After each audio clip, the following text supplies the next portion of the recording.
So before we begin, I need to first go through some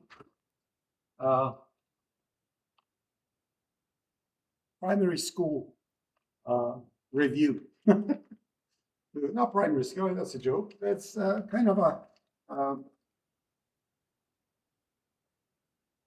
review on understanding what actually operators are. Okay? Before we can do anything, we have to go through terminologies and things like that. So for that, I need to go through this.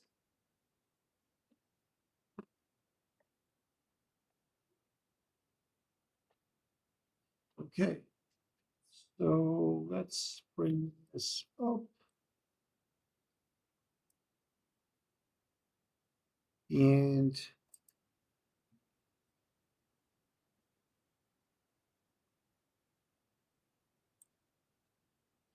okay, where is it showing? I have to go around. Oh, here. Okay, I'm good. I get draw it back. Good. So, operators. First of all, when I draw this, when I do this, it means this marking doesn't work. So, garbage. When I do this, let's see if this one works. Yeah. This means any type of like a placeholder for an operator. So this could be something like plus, minus, not, greater than, less than, greater than, equal, plus, plus, equal, something like that. Equal, any type of operator, I'll put this one for, okay? All right. So when we are talking about operators, we have two major categories with operators. First of all, let's understand the terminology, okay? When I say something like, this is as far as I can go, right? Yeah, that's not it. I just want to make sure that I'm not going to pass it. Okay, so when I say, when you see something like this, okay, so the name of these things, we call this an operator. I know probably this is the last time you see me writing, so my apologies for my awful handwriting. The last time I wrote it was like 30 years. Anyway, and these two are called operands. Okay, so we know that, right? So when I say operator, operands. Operator is an action that is done to operands. Are we okay with this? All right. So if you think about it, it's like functions. So essentially, doing something like that, it's like you're calling a function and you're passing A and B to it, right? Something like that. Could be. This is wrong, but could be. So what I mean is that an operator is like a function. Now, how it's written is wrong. I'm going to remove it. So an operator is a function, and operand is its arguments. Are we okay with this? Okay. So now we have two different types of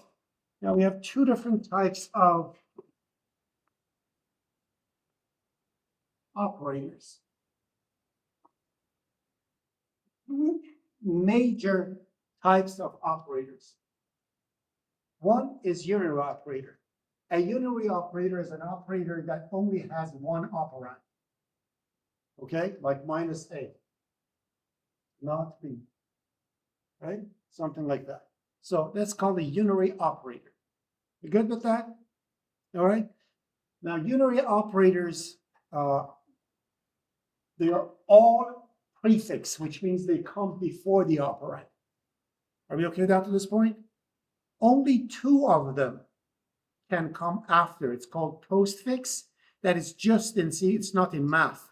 In C++, it's like that. Okay? So in C++, you can have plus, plus, and minus, minus come postfix. So you can have A like this, but this can only either be plus, plus, or minus, minus. That's the only unary operator that can come after the operand. You're clear on that? So this is completely an exception, okay? And that's why we're going to see that it's going to be actually represented as an exception too, because it's completely against the syntax of a unary operator. Are we okay with this? We're good? Now, unary operators in general can act in two different ways. This is what I call a side effect, okay? An operator can have side effect or have no side effect. You can have something like B is equal to something A, okay?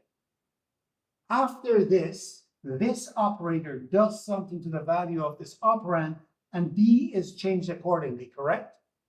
But A itself, is it changed or not? We don't know.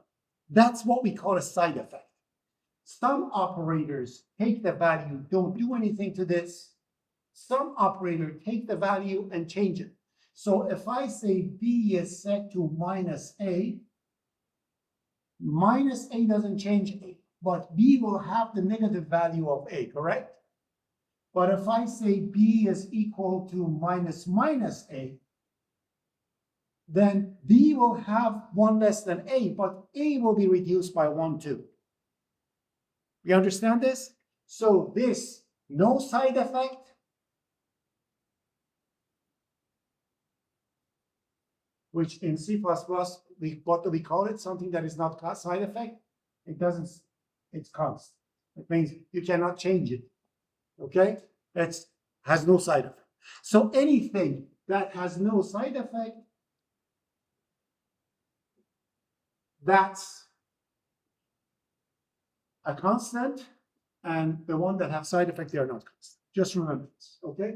Now, when we click time comes, you'll see what I mean by constant. So that's it. That's unary operators. They all come before an operand, and they can change the value of the operand, which means it has a side effect. They can do something and not affect the operand. We call them no side effect or constants, right? And that's it. We have only one exception with unary operators that come after, two exceptions, and that's minus and plus. Other than that, no operator can come after an operand. We good? So these things you already know. I'm just putting an emphasis on it so when we start, we know what are we doing. Are we okay down to this point? Next one. So we know what it is. Any question on this? Suggestion? Objection? Next one. Yeah, I have space.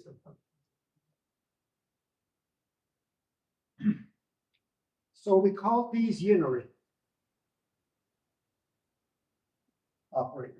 Now we have binary operators. Now, binary operators have two operands, which is something like this.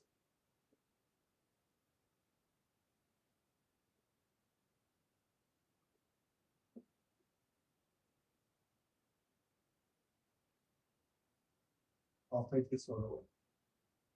Okay? By now, you understand that operators return values. We know that for sure. Otherwise, why do we do? Okay? But you'll see, okay? So I have an operator accepts two operands, right? And it does something to the two and returns it. Again, we're like unary operators, a binary operator can have two different categories. Either they can have side effect or no side effect. If I say A plus B, the evaluated value will be the sum of two, correct? But when I say A plus equal B, the evaluated will be sum of A and B, but A will change too, correct? So this one has side effect.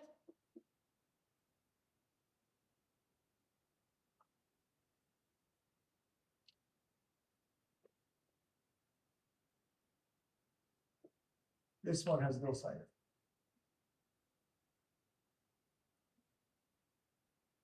Okay?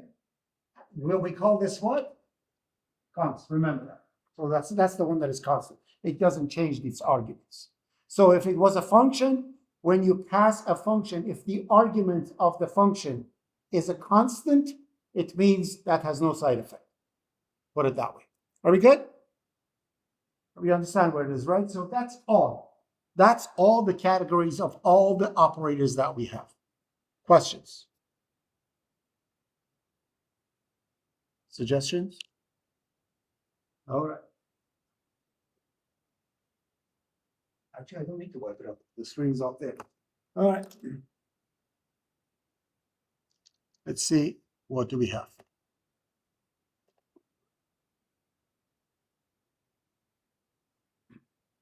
All right, so where were we?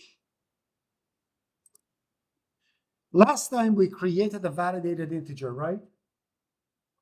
Correct? And in that validated integer, we created all these good stuff, initialize arrays, things like that. So very first thing I'm gonna do, I'm gonna take this title thingy out and give it some, because we don't want to do dynamic memory allocation. Now we want to have our focus on a lecture today. So I'm going to make this one say 51. Okay, therefore we don't need any arrays. Okay, and I'm going to go to the validated CPP. Oh, and I have to actually point something out to you. Now that we know constructors and destructors, we know what do the constructors do?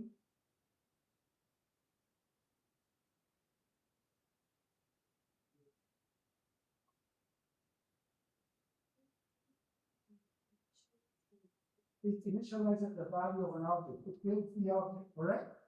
Now, if that initialization is too late for you, you can do it before the constructor, which means you can do stuff like this. Take a look.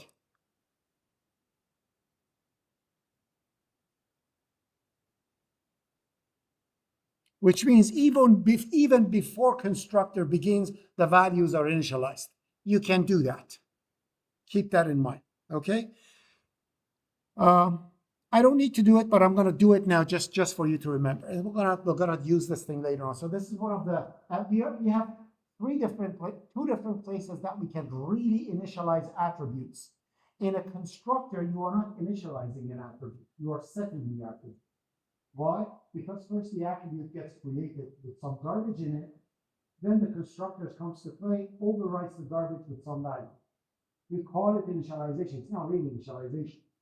Initialization is when the attribute gets created with some default value in it, not to have some garbage and then get over it. So that's one place that you can initialize. We have another place that we can initialize it that I'm going to explain later as we go forward. But this is a very safe place to initialize it. It's actually one of the best things to do. It's just when you don't have any value, just put an empty curly bracket in front of it. That's a universal way of saying, I want this thing to be initialized. Now, if it's an integer, it becomes 0. If it's a pointer, it becomes null PTR. If it's an array, everything becomes 0. If it's, whatever you put over there, it's going to get initialized.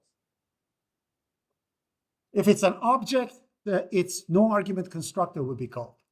Okay, so it's a universal way of initializing. Of course, you can put some value in it. If you want the initial value to be -1, you can do that. But I don't want to do it now. So that's that. I took the release out. Let me just go to the CPP and fix that one too, so we don't need to do dynamic memory allocation. So we don't need to allocate shmallocate thingy at all. It's using so that's that.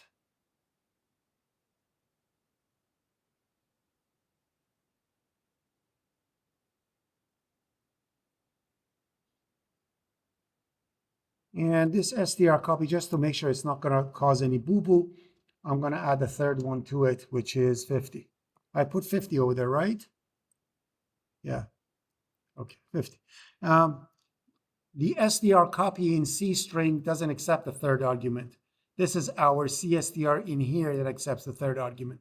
The difference is that this STR copy always null terminates, but strn copy of C string does not null terminate if it reaches to the limit.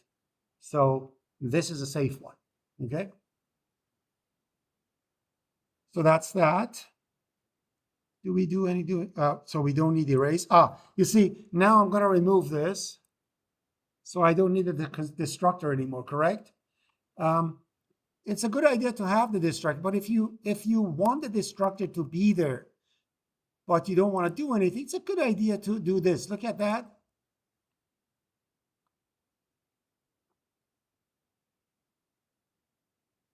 So that essentially means, hey, create the constructor for me by default. It means an empty destructor. You good? You okay? And yeah, I think we're good.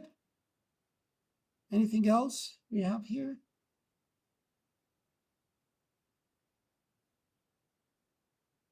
I don't think so. I think we're okay. All right. So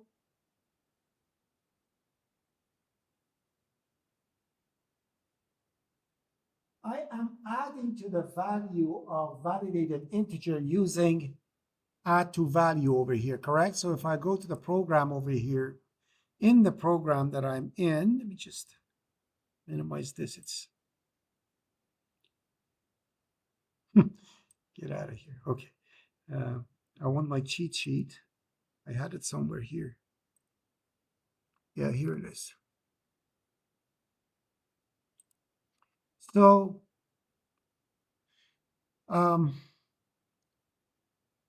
also, these are a little too long. These I don't like the names that we have in here. So I'm gonna come over here, instead of set value, I'm gonna change that to set, because I'm saying validated int.set. So it sets it, right? Or why do I call it set value? So I'm gonna change all that. Get value, I'm gonna call it get.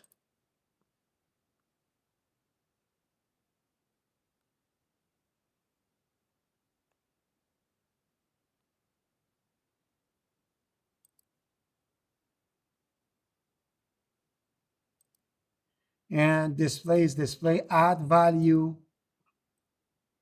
I'm gonna change it to add.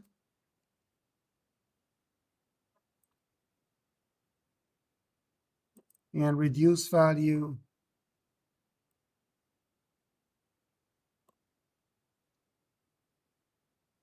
reduce. Okay. Run the program, see what's going on. I hope everything's good. Control F5, make sure it runs, and then it's going to start with that. Oh, we have error.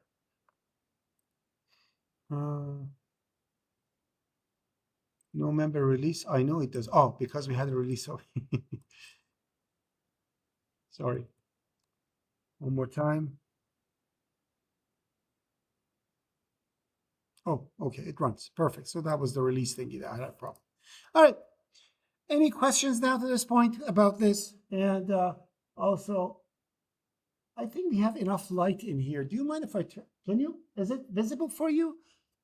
Is it okay? Or can you see it back there? Can you see it back there? We're good? You can't? Make it bigger? Oh, the lights are back. Oh. Ah. There was some light coming from there, so that was a bit too steep. It's supposed to have different.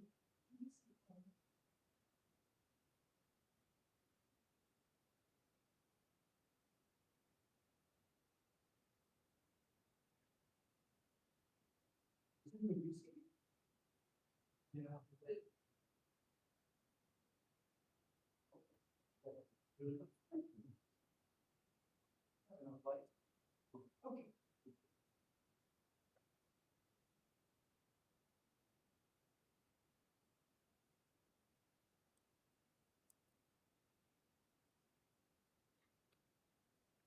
Also, let's take this away and these away. We don't need these comments now. We know what these things do. All right. So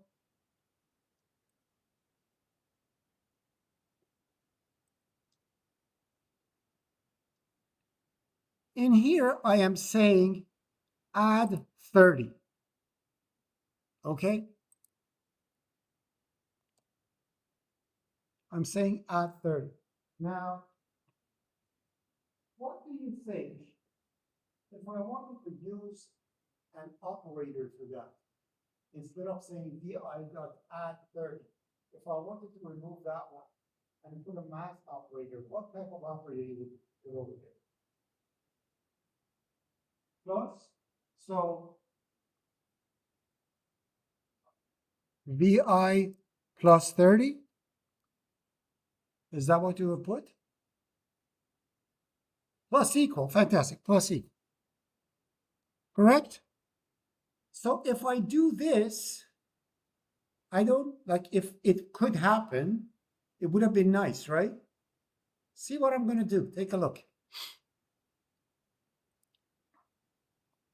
You see this add thingy that I have over here? I'm not going to change any code out of it. I'm just going to go in here and add, okay? And I'm going to say operator plus equal. You see that?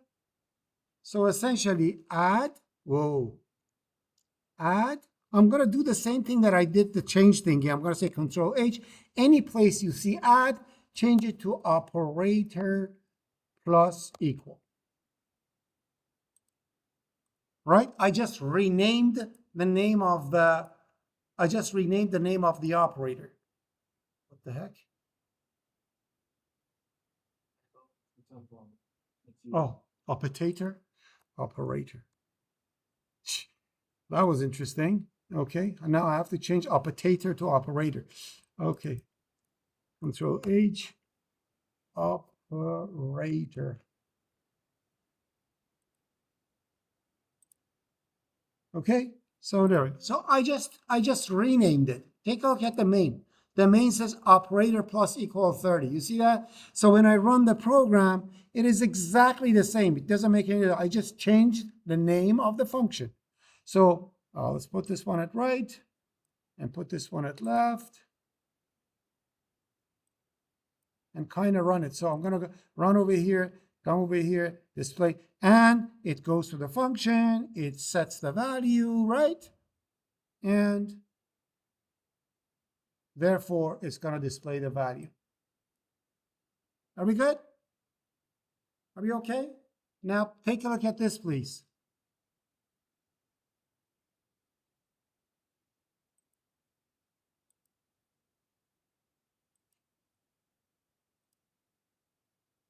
I'm going to come over here, and I'm going to do this. VI plus equal 40. And I'm going to comment this one.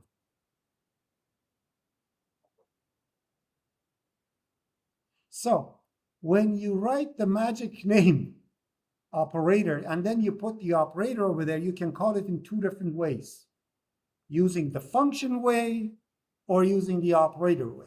So when you see VI plus equal 40, this is literally this, right? But we just removed it. You can see it at the top. But when I run it, you will see, I'm going to actually go run right down to this point. So when I run it and get to it, it says, okay, plus equal, the plus equal that compiler knows, and plus equal to integers, doubles, things like that. It doesn't know validated int and an int at left and right. It doesn't have that. That's why we call this an operator overload.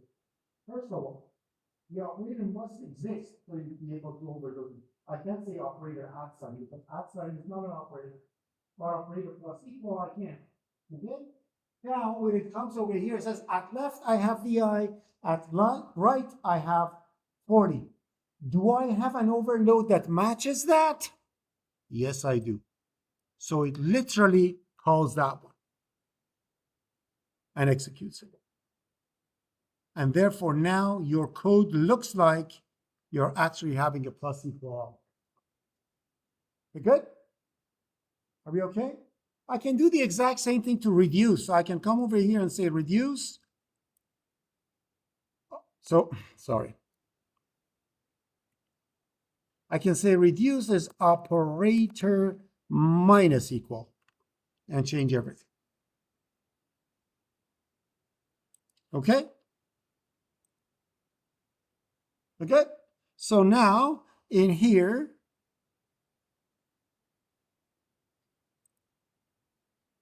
it will work like that, but I will comment it and say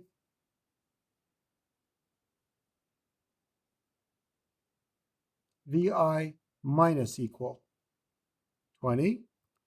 It's the same as the top. And in here,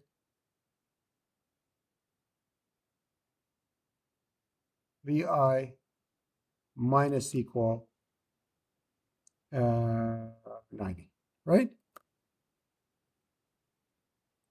And it works exactly the same way. If I run it, I don't need to walk through it. You know that it's going to work exactly the same way, and it calls minus equal. So now, as you see, it's getting nicer and nicer as we go forward. Okay? So in here, I do not have, oh, why did I comment this one? I need to comment this one. I could have had, see, I have over here a set, right? Now, the absent lady. Now, for set, what would you like to put? If you want to write VI operator 75, what would you like to put over there as an operator? What's a good operator? Equal, right? So I can simply, instead of doing that, I can say set is operator equal. And that's it. Now, if you look at this, you have operator equal over here, but I can actually remove it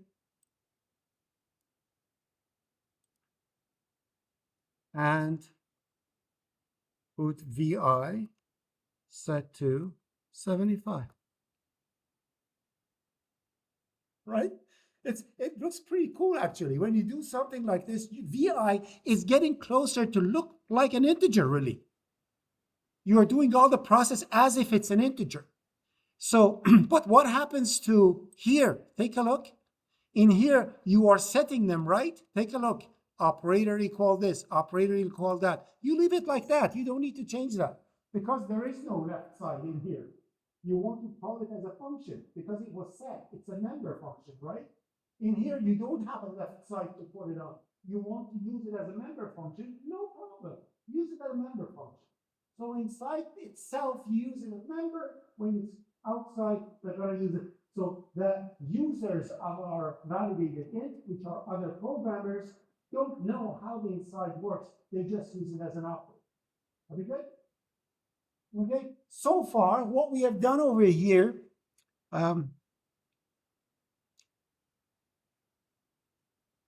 is overloading binary operators with side effect. All of them are binary operators with side effect. There's one problem over here. Problem is this. I have a default over here, right? Def. I want to be able to do this like I do for anything, correct? You understand? I want VI plus equal 40 to be whatever it's supposed to be, right? And then I want it to return about. It is affecting VI, but it's not returning anything because it's void, correct? So, where's the microphone? You have a microphone. Okay. So, lady over there, I have a question. For, look at line 20. You see that? So, essentially, I want this to happen.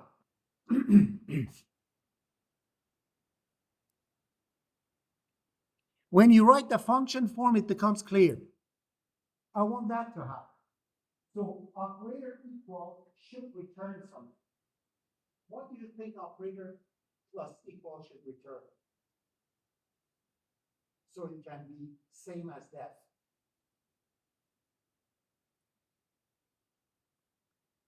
What is the type of def? Def is a validated int. Perfect. So vi operator plus equal should return a validated int. Oh, wait a minute. vi is a validated int. And essentially, what operator plus equal is supposed to return is vi. It is supposed to return the left operator. But when I am inside the class, like when I'm inside the class over here, where's operator plus equal? When I'm inside the class, it's returning void, right? It is supposed to return a validated int, hopefully a reference so that it doesn't copy anything, so it's easier like that. So I'm going to copy it and I'm going to put it over here. So this is what it's supposed to return, correct? The problem is that I am inside validated int.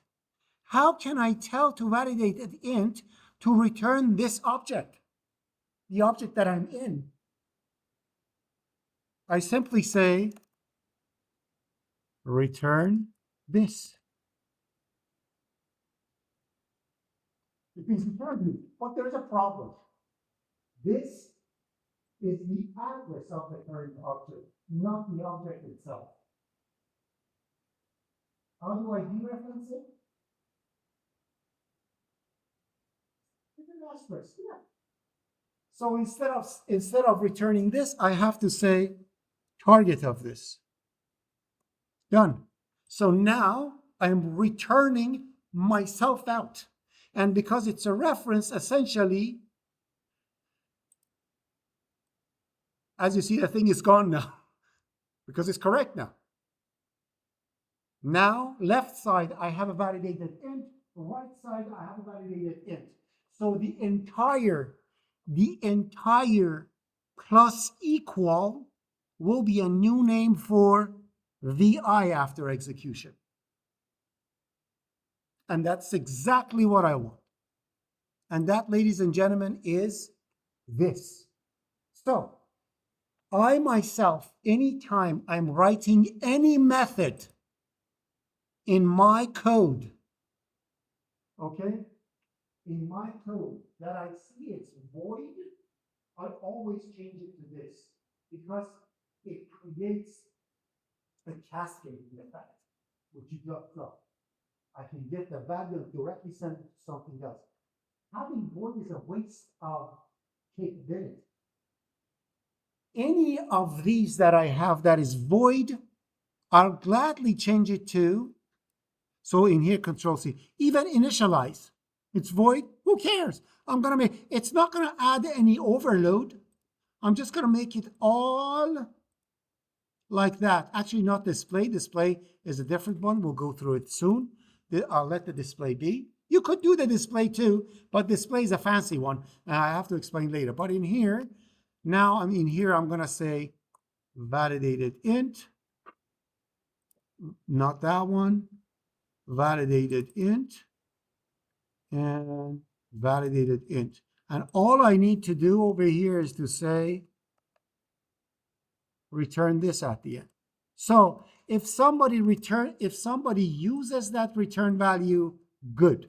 If they don't, no harm done. Oh.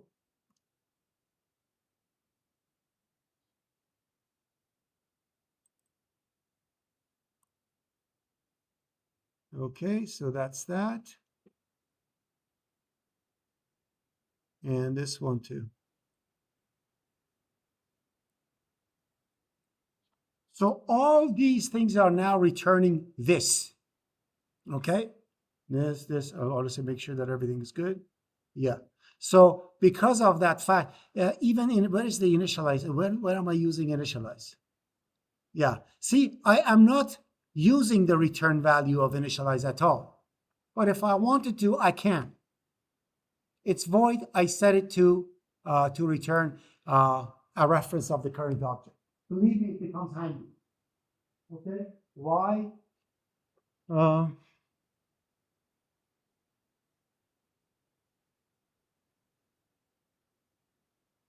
I want to give you an example for it, but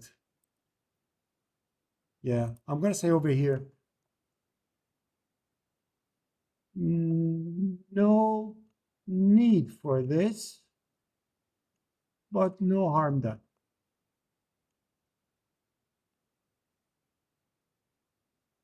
So remember that, okay?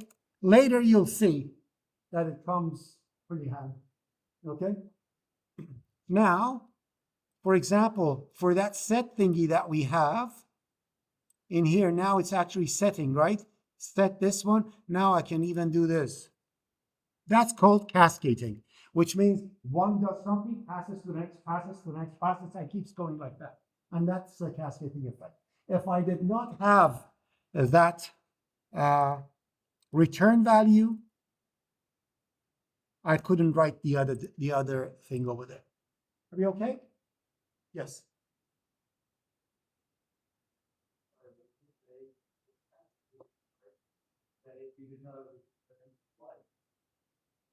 If I didn't return any, if I return void, then I could not set the outcome of VI equals to 75 or something. Passing the object back to the Yeah, so essentially it's gonna look like this. Take a look. It's gonna be, now I'm gonna write the function version of it. Please don't freak out. Okay, so the function version of it is this: def dot operator equal vi dot operator equal 75. That's the function version of the top. That's why I say cascade. Each operation becomes an argument of the next one, and it keeps going like that. Okay, now if I had over here something like this, an x, and I had over here x is set to that one, then it would have been x dot operator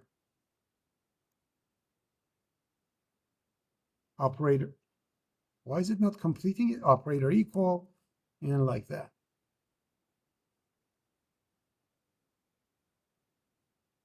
Now you see how operators simplify the code and makes it readable. To where? Oh, yes, of course.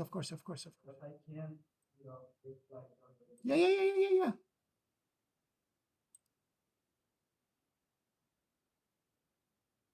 There you go. All it does is returning the current object. Returns this. So what happens is that this is what happens. I'm going to do the calls one by one. I'm going to do the steps of the call one by one. Okay? So the first call step is done. Okay? So VI will be set to 75 and VI is returned. Therefore, you're going to have X is set to def is set to VI. Then def will be set to VI and def is returned, which means X will be set to def. And at the end, X will be set to def and X is returned, but no one catches it.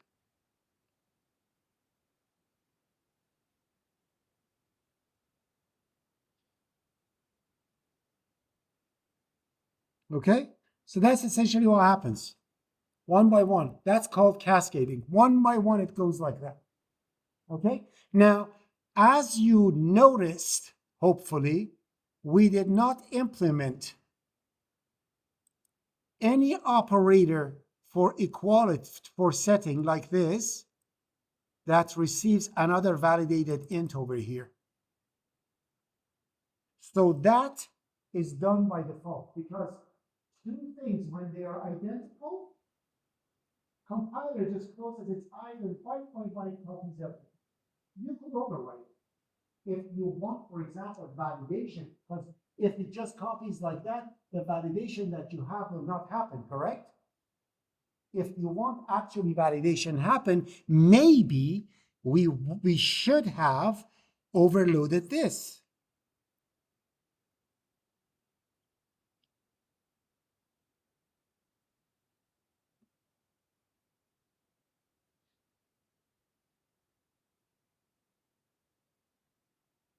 Const, because I don't want to change the right. It has side effect to the left. Right one doesn't have side effect. Left one does. So right operand should be const. Const validated int reference other. Okay? And when I create this, now the assignment can happen properly. I can say operator equal, reuse the other code, say other dot or other dot get. If I could type it properly, would have been nice. There we go. So I'm saying get the value of other and set me to it. And at the end, I'm going to return this. Actually, yeah. You know that I can actually do this because operator equal is returning this. Before what just happened, I just added the validation, the rule that I had for assignment to this one too. Now assignment is happening like it happened before, but the difference is that it's not the blind copy that the compiler does. I overrode it and applied my own rules. So if the copying is happening between two validated int, that is validated too. And that's the assignment operator. Are we okay? These are all side, yes. What do we use to add this problem? The owner is always the left. The argument is the right. Okay? Beautiful question. So literally, again, if you write it down, you'll see when you have A, B, it's always A dot operator B, which means that's right operand, and this is left operand. Left operand is always the owner. We good? So far, we are only doing binary operators with side. Now I want to do a binary operator without side. What does it mean? I want to have, so let's save this because I don't want it to get too long. In here, I'm going to say save. I'm going to say 0, 1 binary operator with side effect. Okay, so that's the main that is testing. Now I'm going to remove all that because it's too many things to go through. Remove this. Remove this.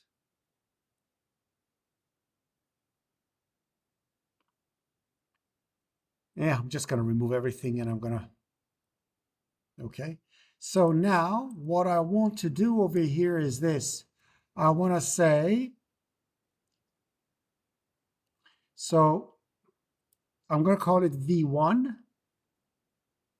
and I'm going to create a V2 in here and I'm going to say OOP244 .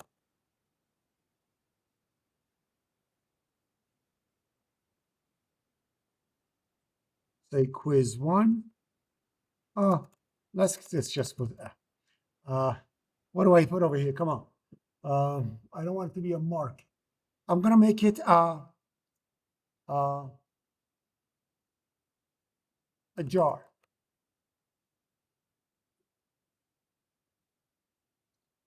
The jar can have between 0 and 100, has nothing in it, has 10 units in it, whatever. And the other one's going to be a jar 2, or a bucket, or what do I have? Bucket is good. A vase, okay? And that one has minimum 10. It cannot be less than that, 20, and 100, okay? Something like that. So now that I'm creating this, I want to be able to say X is set to V1 plus V2. Okay, as you see, it's giving me an error. Okay, from the look of it, I know for a fact what I want to implement is this. Immediately you do this. You say, okay, from what I see over here, I have X equals to V1 dot operator plus, and at the right side I have V2. Correct? That's what I have to implement. I know that for a fact. So let's write it. Okay? So I'm going to go in here in the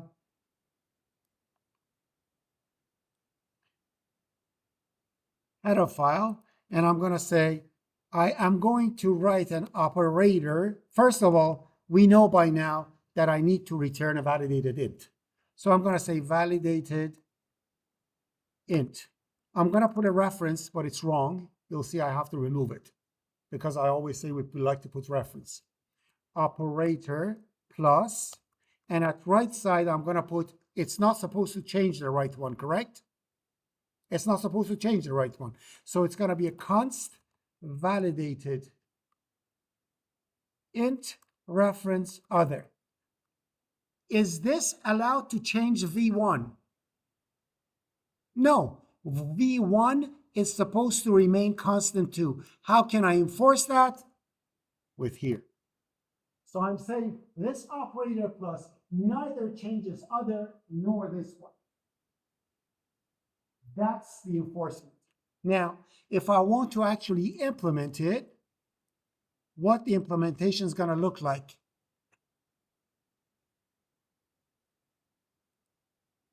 So, whoa, now we have 3 tabs. That's a new version. Okay, I didn't know that we could have 3 tabs. Anyways, 2 is fine. So if I want to create this, the very first thing I need to do over here is, okay, I'm going to make it a little smaller. Can you read this at the back? Is it okay? How about now? Too small? It's good? All right, because I need more real estate. That's why. Okay, so now in here, I cannot return this because this is not changed. I need the sum of 2, correct? So I need to create a new validated int with what I have. Otherwise, it won't work.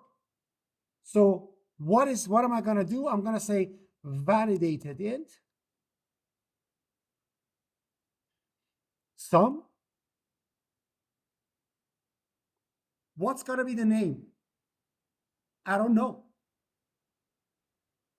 So when the 2 are being added up, should I combine the names? What am I going to do? I don't know. So I can leave it by default, which essentially means I can set the sum and put over here sum. I don't know. I don't know what's going to be. We're going to ask the client what they want to do. Or if we are designing it ourselves, I'm just going to call it sum because it's adding the 2. Okay? Or you can call it, put the same default value, integer number.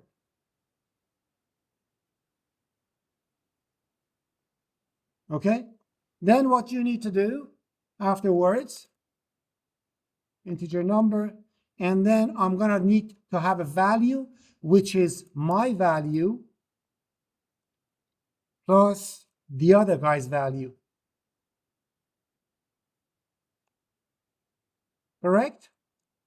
Minimum value, I'm gonna add the two minimums.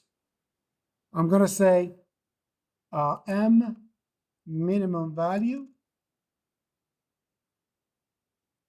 plus other dot m minimum value.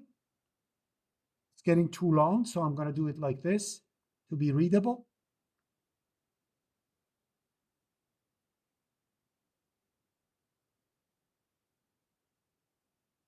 And finally, I'm going to say maximum value is m max value plus others max value.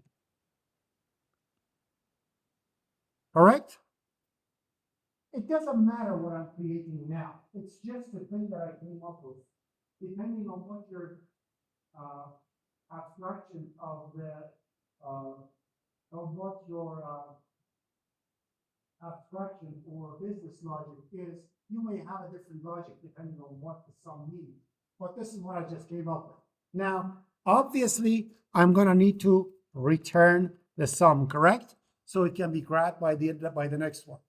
Problem is that sum is a local variable in this function. When you return it, it will die after, correct? How can I return the reference of a dying thing? Reference is new name to something that already exists. Something that already exists is about to die. I cannot return its reference out. Reference can only be set to something that is living. You cannot return the reference as like, Farda's going to come teach tomorrow, but Farda died yesterday. That's not going to make sense, does it?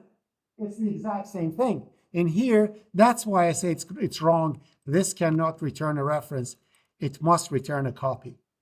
And when you do this, a copy of sum is returned. And now I have binary operators with no side effect. And the result would be perfectly okay.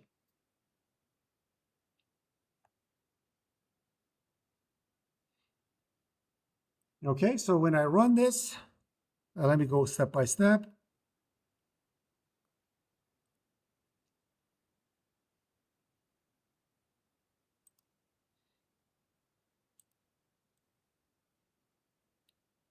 It runs the program, sets the values, whatever it's supposed to set. Then it comes to here, immediately goes to plus operator. Over there creates a sum with all the stuff that you want, 30, 30, 200 and something. So everything over there set. And then it returns the sum. When the sum is returned, where does it go? It comes over here. So at right side, I have sum. At left side, I have x. What does it do? It actually goes to the assignment operator we created. And now sets the current object with whatever value it has, which was the value 30, obviously. And yeah, sets it and comes out. And x is going to be 30 minus and whatever. So those values that we set in the sum meant nothing, because the operator that we are doing removes those, right? So that's that. You show the definition for this function. Not sum function, plus equal operator. There is no sum function. Sum is the. So maybe it was a better idea to do, instead of writing the code like that, maybe it was better to just create a sum by default and set the sum to get plus other.get. That makes more sense, I guess. Oh, that was one function. Yeah, sum is an So I'm creating it by default and add the two, whatever. Okay. Anyways, for me, it's the syntax is important. The logic inside, you have to see what makes sense. So if assignment equal is not right, you have to go fix that. Whatever you think is correct, you have to do it that way. Okay. It doesn't matter what's happening behind the scene. The syntax of operator overloading is my purpose here at the moment. Are we good? Are we okay? All right. Now,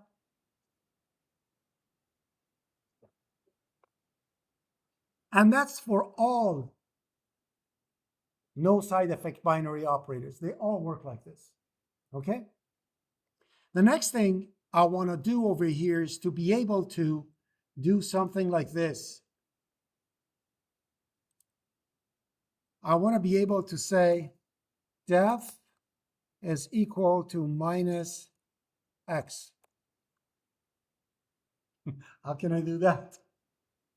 It's a unary operator minus, correct? Okay? So unary operators, they all belong to their operand. There is no argument. So essentially, the translation for this will be def is set to x dot operator minus with no argument passed to it. You implement that and magic happens. Okay? So now what I can do over here is to simply write again this one validated int. Because it doesn't have any side effect, I'm going to return it by value. I cannot return the reference of the thing because it's not supposed to change. So operator minus const, because there is no side effect. I don't know why it doesn't show the unary ones. So in here, I'm going to go validated int, validated int, validated int, operator minus const. And in here, I'm going to say validated int, negative. And in here, I'm going to say, what is the, I'm going to say m dot underline title and minus get and or minus m value and m minimum value and m maximum value. And I'm going to return that. So that's how you make it a negative. Okay? So the good thing is that because constructor sets everything, if it's not gonna, if then, or if making it negative doesn't work, it's gonna correct it. But anyways, that's it. You good? Yes. Unary operators belong to the operator itself. Unary operators belong to the operator itself? Operator itself. Oh, yeah, yes. Exactly. Perfectly said.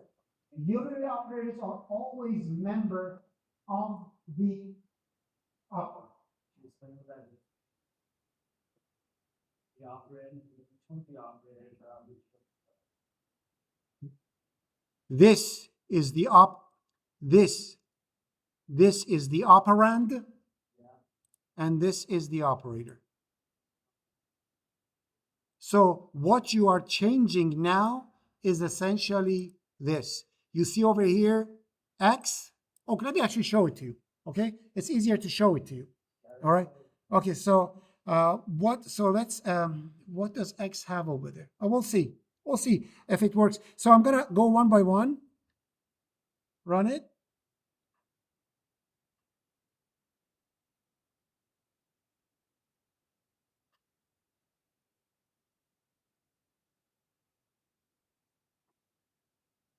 So these are created. We know this works. X displays. So it is 30. Now I'm saying def is minus X, right? So as soon as an def value is 0, you see that, right? And minus 100 and 100. And X is 30 minus 100 and 100, correct? So when I press F11, it goes into X. So what you see right now, the value is 30. You see that? And it's 100 and my. So I am inside X now. I am creating a temporary negative one, which the value for it would be minus 30 because I just put it, made it negative. So it initializes it, come back. Now neg becomes minus 30 minus 100 and so on and so forth. And then I return that one. It goes to operator equal, and now def is, oh, I didn't display the def. Let me display the def.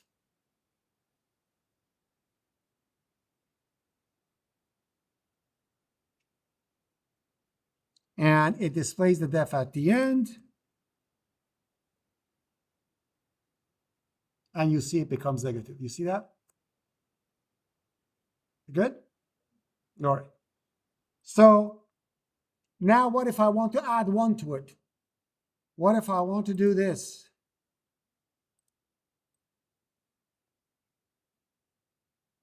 Def is equal to plus X. Exactly the same thing.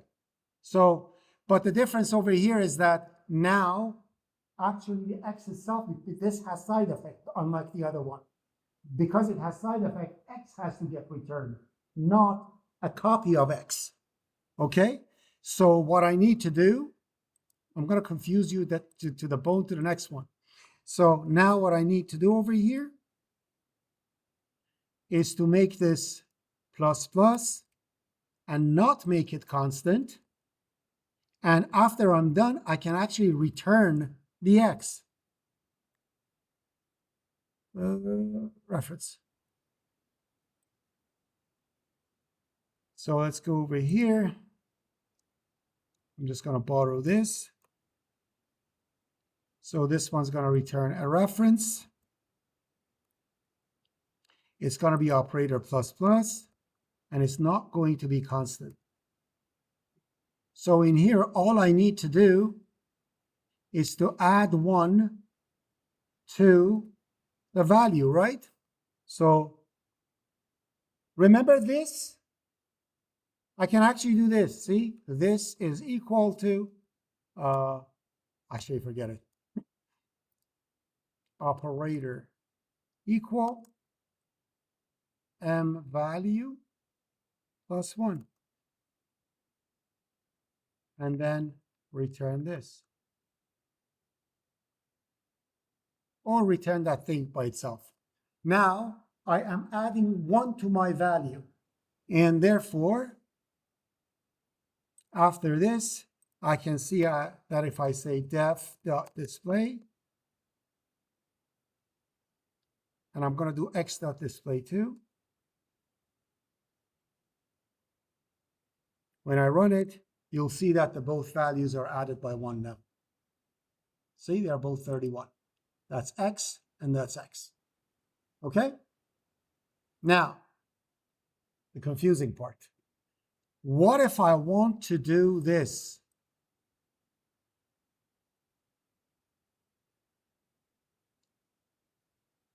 Here's where creators of C++ kind of went bananas. What if I want to do postfix plus plus? We just said that when it's unary, it belongs to the thing with no argument, right? So if that's the case, then the syntax for that will be identical to this one. How can it distinguish which one is what?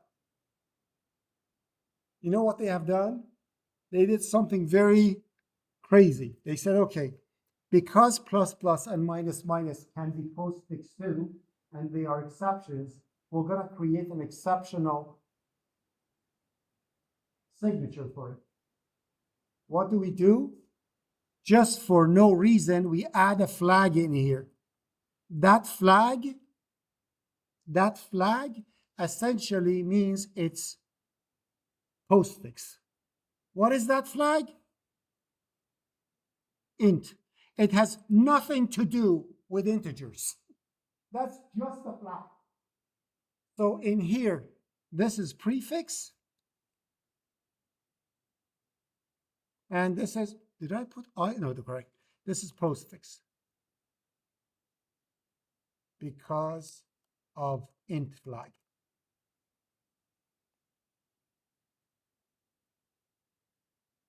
So the int flag over here does that. So now I can come over here, do the exact same thing, and write an int. Now the postfix one going to get called. Okay, so let me just run it to here, and then I'm going to ask you the question, and you'll see what's going on. So I'm coming right down to this point. So in integers, so you know that I have 31 in both of them, right?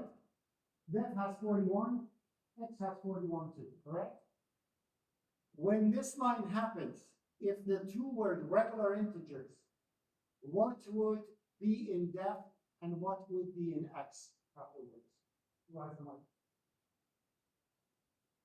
Do you remember when you put postfix plus what happens? Yeah, it happens after, correct? Which means first def will be set to X, which will be remain 31, and X becomes 32, right? Perfect. We do it, and we'll see that that didn't happen. Remember, you are overloading the operator. You just said, I'm going to overload plus plus. What is the definition of overload?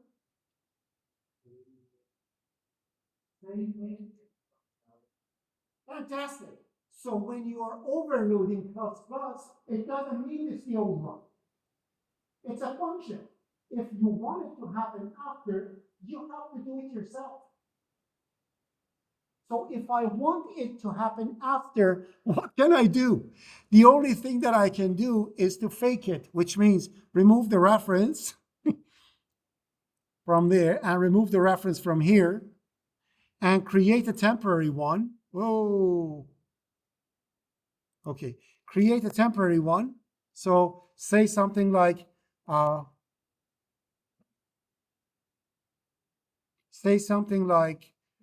validated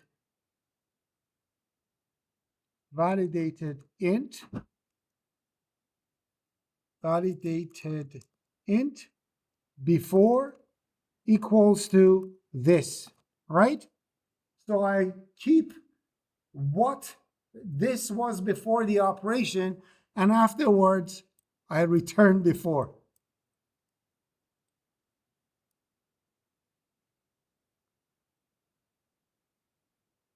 That's the only way of doing it.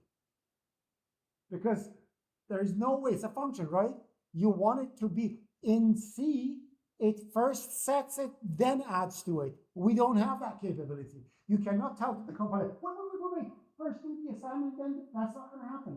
Plus plus is going to happen first. So what you need to do is to actually fake it.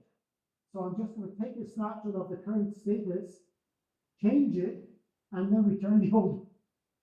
Now when I run it, it looks like what it was, what it is in the. It looks like what it is in the regular C, but it's really not. So what happens like this? Now it's 31. Now def is 30.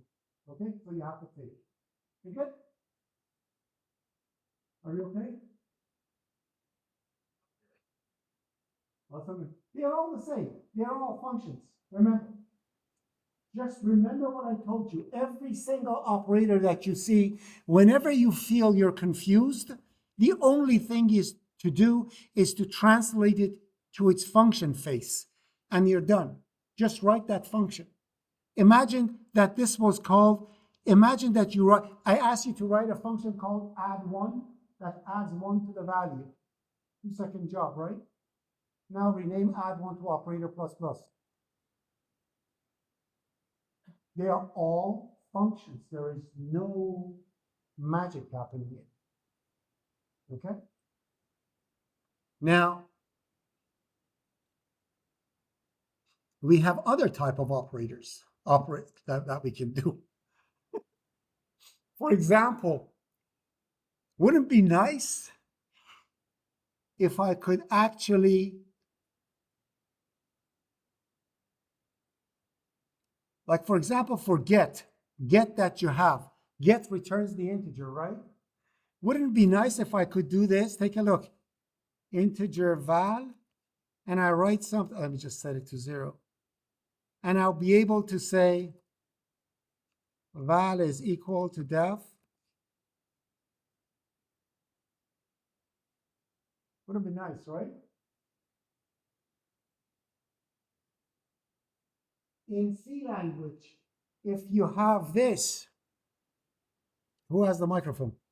No, my friend over here. Yeah.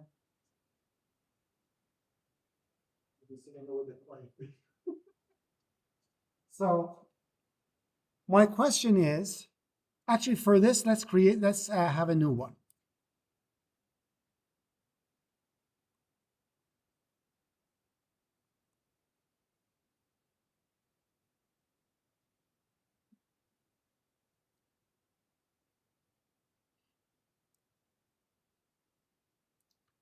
Zero, 2, inery.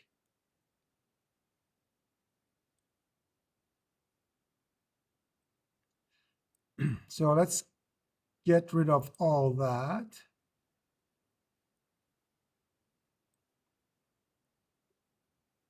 Question is this. I don't need V2 too. I don't need that. So I'm going to call this VI again. If I have integer I and I have double D set to 1, 2, 3, 4, 5, 5, whatever. If I say I is set to D, what happens?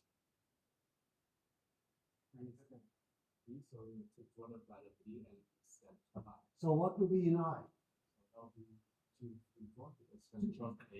Yeah. So how about that truncating they have?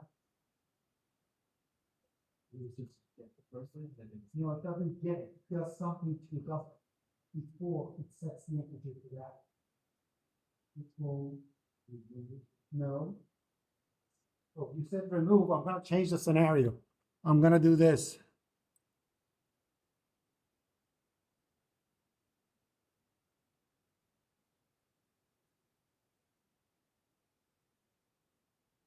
Now what's going to happen? Is it concatenating? No. What happened?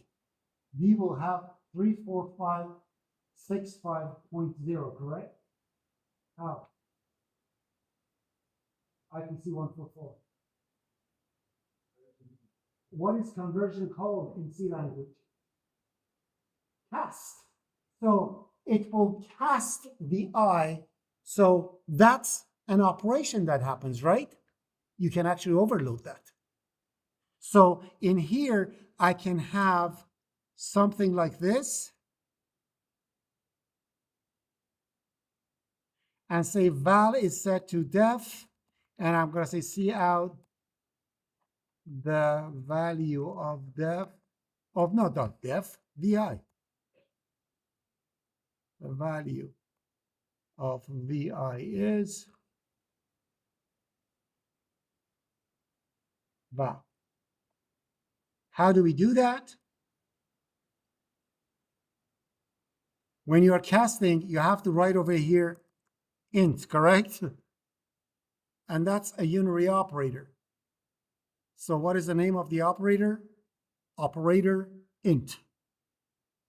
So for that to happen, for that cast to happen, you need to write operator int obviously const because you don't want to change anything, right?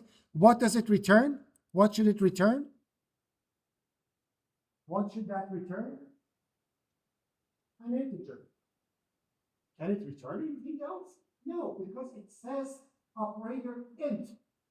So you don't need to put a return type for it. It already says that I'm converting this to an int. So for cast overloads, conversion overloads, you don't need to write the type. It knows what the type is by definition. So all I need to do over here is to say, oh,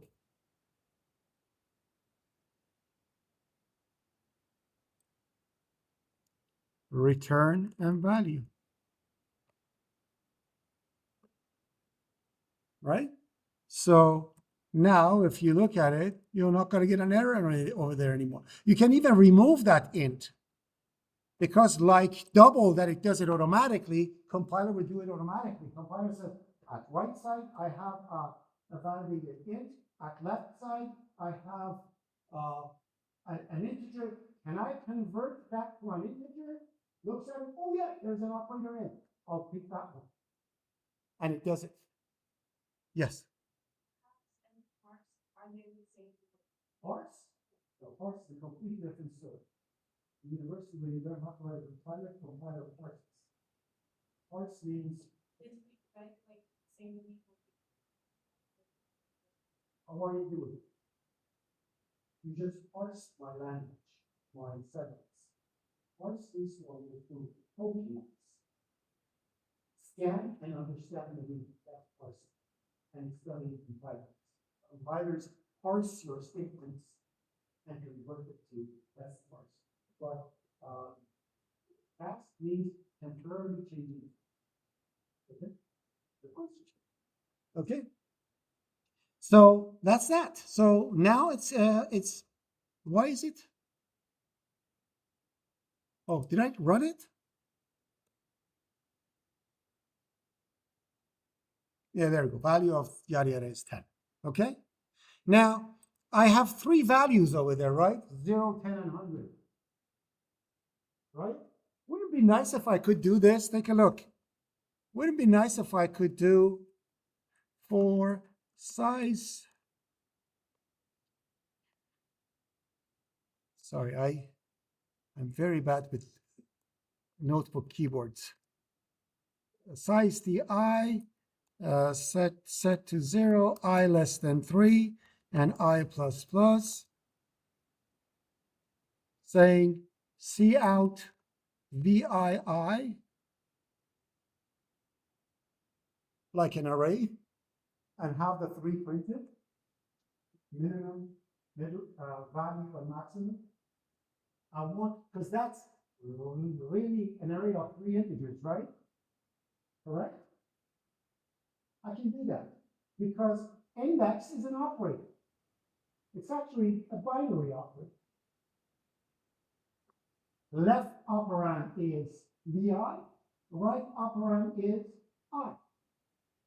So all I need to do is to overload operator index. And what does it return? It returns an integer, right? So that's what I do. I'll go over here and I'm going to say int operator size t index. Am I changing anything? You want it to be changeable? No. So I'm going to make it a constant. You could have made it changeable, so they can actually set it using index. You could set the reference of the, return the reference of the integers and set them to something. You could do that, but I don't want to do it. So I'm going to say it's const. It means it's not going to change anything in here. And let's create it.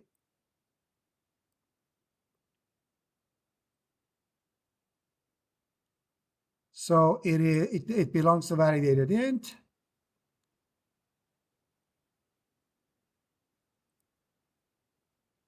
Did I put the semicolon at the end? Yes. Okay.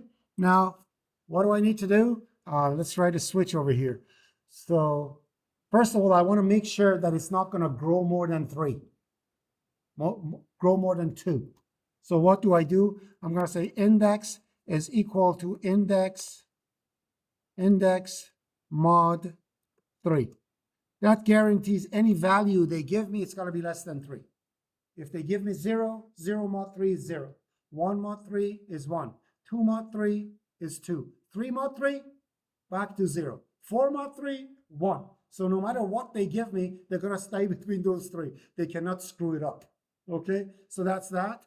Now I'm going to say switch int ret. And I'm going to say switch to the value of index case 0 ret is m minimum value break. By the way, break, you're only allowed to have it in a switch statement. Remember that. You cannot use it in a loop. M value break case 2 ret is m max value and break. Return ret. There you go. Now, VI is an array of 3 integers. And if I run it, it works exactly like an array. But, did I do it right? Why is it showing me 2 10s? It's supposed to show 0, right?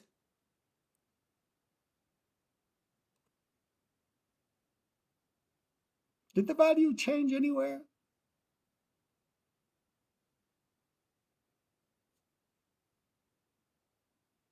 Let me display it. So wait a minute. In here, I'm saying 0, 10, yada, yada. Why is it not? Let me show that VI display. That's confusing. Control F5. Yeah. When did that get 10? Did I set it incorrectly?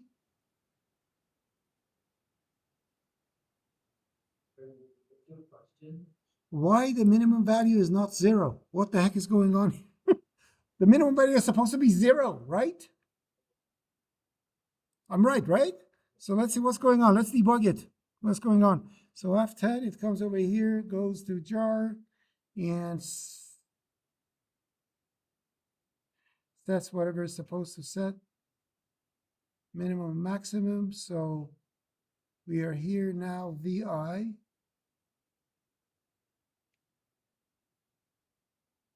Okay, what did I miss? Let me see what's going on.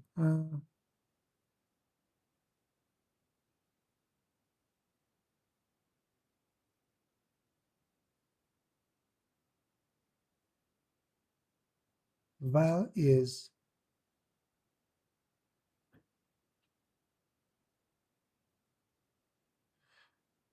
val is 0, this is 10, this is 100. What does initialize do? str copy whatever.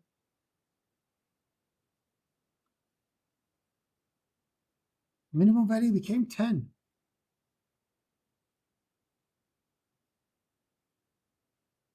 What did I do? Do you see that? The minimum value is becoming 10. It's why minimum value is 10? Min, max, min. Okay, let me just take a look. Sorry, guys, this is kind of bothering. So let's start one more time. So I am setting the first one to 0, jar, and that one. So let's go here. These are all set to null.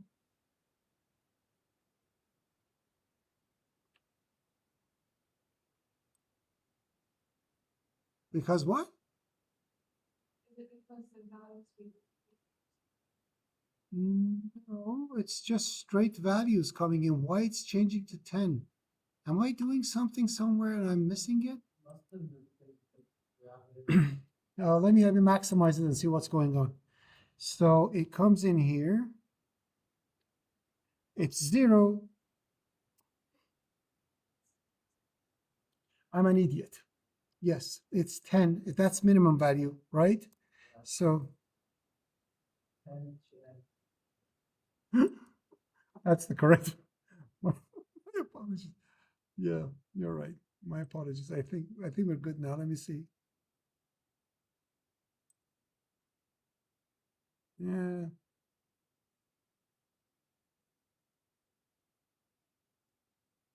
That's better. Yeah, okay, perfect. Okay. I was like, what the heck is going on? I said it was correcting the value because I put 10. Yeah, it was correcting the value because I put 0 and the value was 10 and 100. It was adjusted to minimum. Remember? Yeah, so it was actually working correctly, but I said it incorrect. Anyways, so that's that. What else we need to talk about?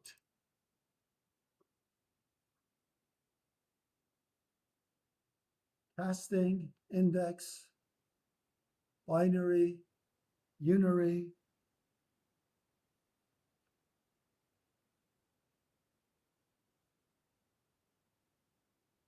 That's it. These are all member operator overloads. Okay? So the next thing you're coming in, next lecture you're coming in, I'll teach you bad operator overloads that are not members. I showed you the proper one first. So this should almost be the default of the system. Whenever you are creating something, you have to make sure you are writing your program in an object-oriented way, which means methods. You will see soon that we're going to come to scenarios where you can't do that. Okay? And for that reason, you need to actually create helper functions. What is a helper function? It's a function that works like C line. You pass the classes as arguments instead of making the demand. Okay, so it's kind of showing you the back door. If things go wrong, you can always get in, or how to get in through the window. We're going to show you that too. So how to actually overload operators, not as members, but as variables. When do we need to do that? For example, I'll show you when, and you'll understand when the time comes. What if I wanted to, instead of saying VI display, I wanted to say VI see out VI.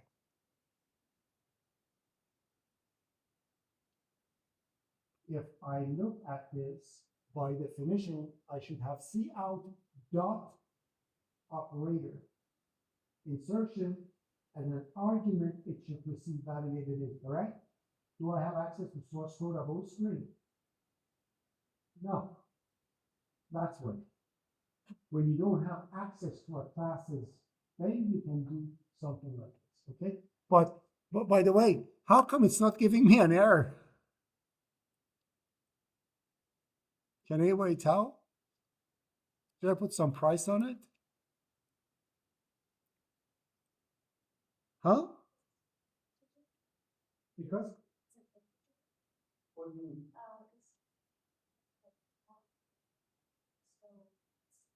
No, I'm showing the VI, not the val. You were almost right. Yes, compared to an integer, that's perfectly good. Okay, you got 2% limit there.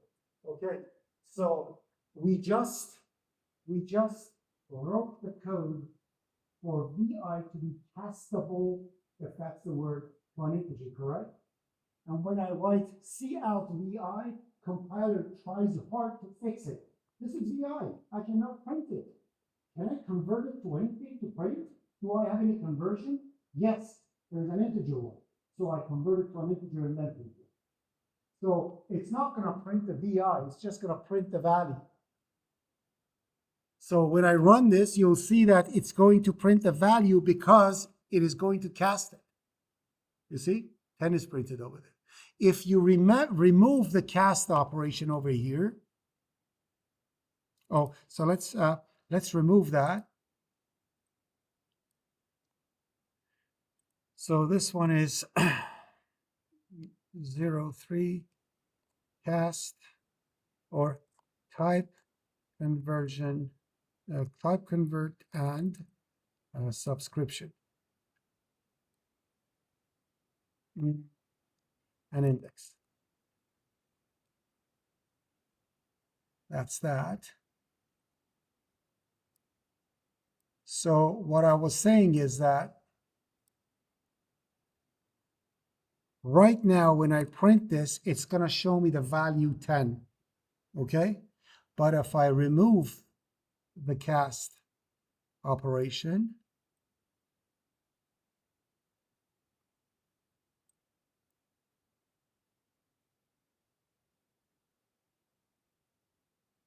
if I remove the cast operation,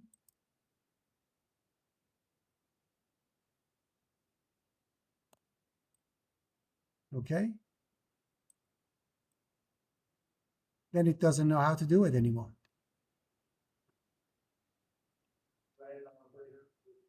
I can't because I don't have access to CF. For that, we need to come to the next level.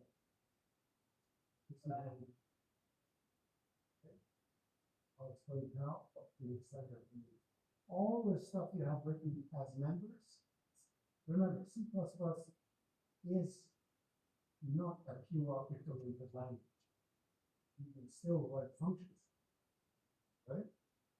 So all the things that I implemented using members in a horrible way, obvious way, I can actually implement it as regular functions that are not members, which is extremely wrong.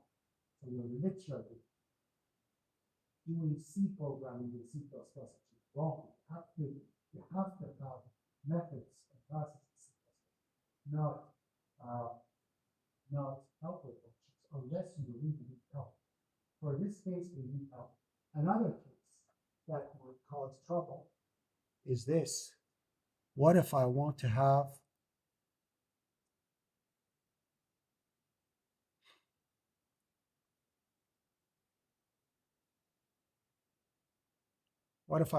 this? 10 is a primitive type. It cannot have a method. I cannot say 10 dot operator plus. For these cases, only for these cases, you can actually use what we call helper functions, which is going to be this. Okay, so for now, it's the other. I create the lab for the other class to start doing it and then do the quiz. For some reason, Notepad++ is removed from my apps. So for the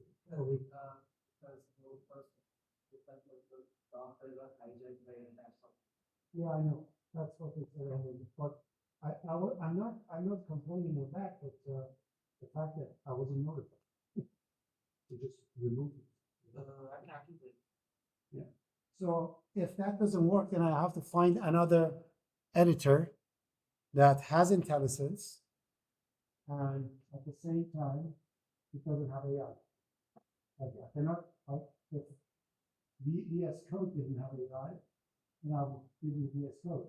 So if I do that, then I'm testing ChatGPT or Copilot, not you.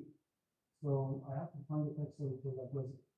Okay, so I have to find out which text editor comes with IntelliSense so it can help you complete the code using C syntax, C++ syntax, and at the same time doesn't have a masterful stuff.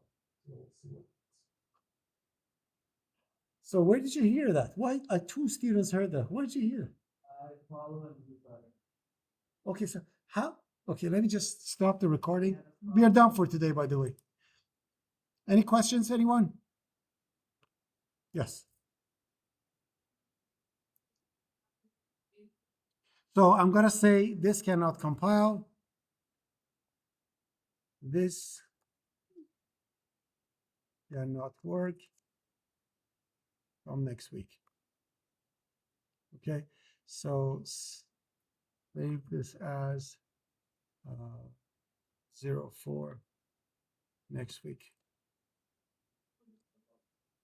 Pardon me? Did I?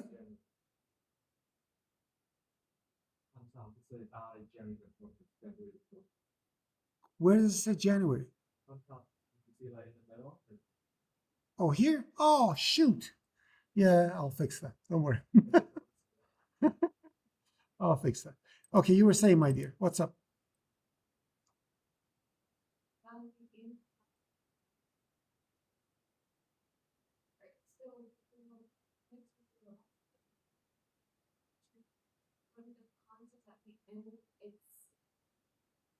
It means it cannot change the owner, whoever the owner is, which in our case, it's the left operand, which means it cannot change the VI.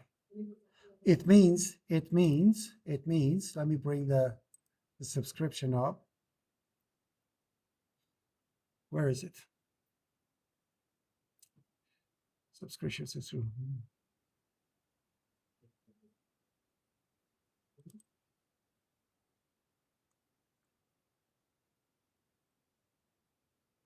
So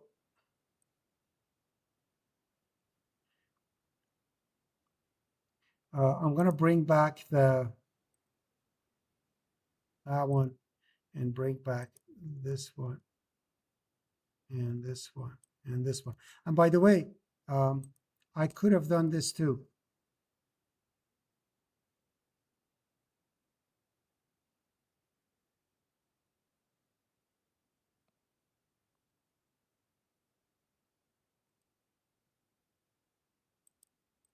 We could have created constant, and in here, we could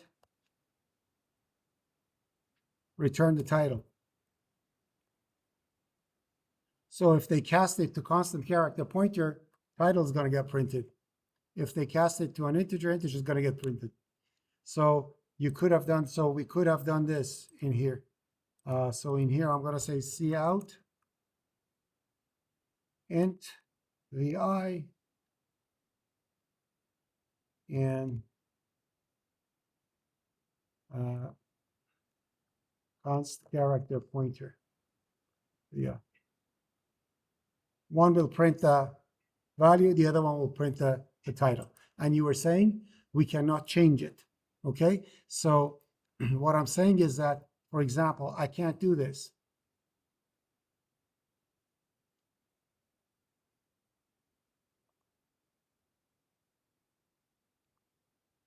Because it's constant. I can't change it. I could have set this.